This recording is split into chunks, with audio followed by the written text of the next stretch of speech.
ایک ایسا کافر بادشاہ جو خدا ہونے کا دعویٰ کرتا اور لوگوں کو اپنے آگے جھکنے پر مجبور کرتا تھا۔ حضرت ابراہیم علیہ السلام عراق کے شہر بابل میں پیدا ہوئے۔ اس وقت تمام دنیا پر نمرود کی بادشاہت تھی اور اس کا دارالحکومت بھی بابل ہی تھا۔ نمرود انتہائی احمق، سرکش اور ظالم بادشاہ تھا۔ وہ ایسا بدبخت تھا کہ تھا تو بندہ مگر دعویٰ خدا کا کرتا تھا اور لوگوں کو مجبور کر کے ان سے اپنی عبادت کروایا کرتا تھا۔ سب سے پہلے اسی نے تاج شاہی اپنے سر پر رکھا۔ اس سے پہلے کسی بادشاہ نے تاج نہیں پہنا تھا۔ یہ لوگوں سے زبردستی اپنی پرستش کراتا تھا۔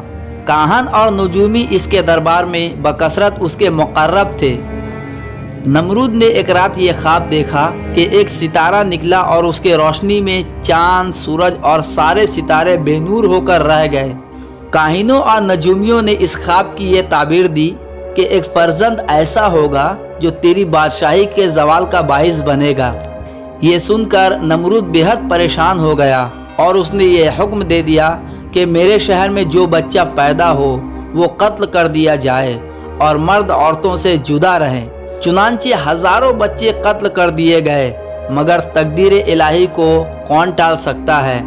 اسی دوران میں حضرت ابراہیم علیہ السلام پیدا ہو گئے اور بادشاہ کے خوف سے ان کی والدہ نے شہر سے دور پہاڑ کے ایک غار میں ان کو چھپا دیا۔ اسی غار میں چھپ کر ان کی والدہ روزانہ دودھ پلایا کرتی تھی۔ بعض مفسرین کا قول ہے کہ 7 برس کی عمر تک، اور بعضوں نے تحریر فرمایا کہ 17 برس تک آپ اسی غار میں پرورش پاتے رہے۔ اس وقت ہر طرف کفر و شرک پھیلا ہوا تھا۔ حضرت ابراہیم علیہ السلام کو شروع سے ہی بتوں سے اور بت پرستی سے سخت نفرت تھی، لہٰذا انہوں نے دین حق کی تبلیغ شروع فرمائی اور لوگوں کو اللہ وحدہ لا شریک کی عبادت کی طرف بلایا۔ اسی سلسلے میں ایک بار حضرت ابراہیم علیہ السلام اور نمرود کے درمیان توحید کے موضوع پر مناظرہ بھی ہوا۔ نمرود اس قدر بدبخت تھا کہ وہ حضرت ابراہیم علیہ السلام کے کسی بھی دلیل کو ماننے کے لیے تیار نہ تھا اور خود خدائی کا دعویٰ کرتا تھا۔ اس ظالم نے حضرت ابراہیم علیہ السلام کو دہتے ہوئے آگ میں پھینکنے کی تیاری شروع کر دی۔ جب نمرود نے اپنی ساری قوم کے روبرو حضرت ابراہیم علیہ السلام کو آگ میں پھینک دیا تو زمین و آسمان کی تمام مخلوقات چیخ مار مار کر بارگاہ خداوندی میں عرض کرنے لگی کہ خداوند، تیرا خلیل آگ میں ڈالے جا رہے ہیں اور ان کے سوا زمین میں کوئی اور انسان تیری توحید کا علم بردار نہیں۔ جب کافروں نے آپ کو آگ میں ڈالا تو آپ نے اس وقت یہ دعا پڑھی، لا الہ الا انت سبحانک لک الحمد و لک الملک لا شریک لک۔ اور جب آپ آگ کے شعلوں میں داخل ہو گئے تو حضرت جبرائیل علیہ السلام تشریف لائے اور کہا کہ اے خلیل اللہ، کیا آپ کو کوئی حاجت ہے؟ تو آپ علیہ السلام نے فرمایا کہ تم سے کوئی حاجت نہیں ہے۔ تو حضرت جبرائیل علیہ السلام نے کہا کہ پھر خدا ہی سے اپنی حاجت عرض کیجئے۔ تو آپ نے جواب دیا کہ وہ میرے حال کو خوب جانتا ہے اور میرے لیے اللہ ہی کافی ہے۔ اللہ تعالیٰ کے حکم سے حضرت ابراہیم علیہ السلام 40 دن تک آگ میں محفوظ رہے۔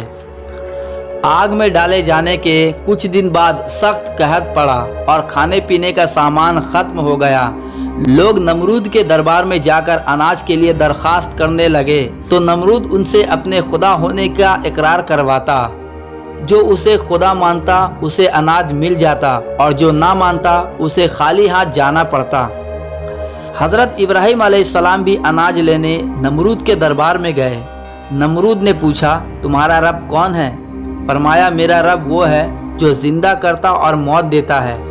یہ سن کر نمرود بولا، یہ قدرت تو میرے پاس بھی ہے۔ یہ کہہ کر اس نے 2 قیدی بلوائے، ایک کو چھوڑ دیا اور ایک کو قتل کر دیا۔ آپ علیہ السلام نے نمرود کی کم عقلی دیکھ کر فرمایا، میرا رب مشرق سے سورج کو نکالتا ہے، اگر تو خدا ہے تو مغرب سے سورج نکال کر دکھا۔ یہ سن کر نمرود حیران ہو گیا اور کوئی جواب نہ دے سکا۔ کچھ دیر بعد اپنی شرمندگی مٹانے کے لیے بولا، میرے پاس اناج نہیں ہے، جاؤ اپنے رب سے جا کر اناج مانگو۔ ادھر اللہ پاک نے انسانی شکل میں ایک فرشتہ نمرود کے پاس بھیجا۔ فرشتے نے اس سے کہا تیرا خدا کہتا ہے تو مجھ پر ایمان لے آ، میں تیری بادشاہت برقرار رکھوں گا۔ نمرود بولا، کون خدا؟ خدا تو صرف میں ہوں۔ فرشتے نے دوسری اور پھر تیسری بار بھی اپنی بات دہرائی، مگر ہر بار نمرود نے انکار ہی کیا۔ نمرود کی اس سرکشی کا نتیجہ یہ ہوا کہ اللہ پاک کی طرف سے مچھروں کی فوج نمرود کے لشکر پر مسلط ہو گئی، جس نے لشکر کے تمام افراد کا گوشت کھا کر سارا خون پی لیا اور ان کی صرف ہڈیاں باقی رہ گئی۔ نمرود یہ ہولناک منظر دیکھتا مگر کچھ نہیں کر سکتا تھا۔ اس کے بعد اللہ کا کرنا یہ ہوا کہ ایک مچھر نمرود کی ناک کے راستے سے دماغ میں گھس گیا اور مغز کھانا شروع کر دیا۔ درد کی شدت سے نمرود پاگل ہونے لگا اور اس نے اپنی تکلیف ختم کرنے کے لیے سر پر ڈنڈے لگوانا شروع کر دیے۔ خدا کی قدرت کہ جب سر پر ڈنڈا پڑتا مچھر کاٹنا چھوڑ دیتا اور جب ڈنڈا نہ پڑتا تو کاٹنا شروع کر دیتا۔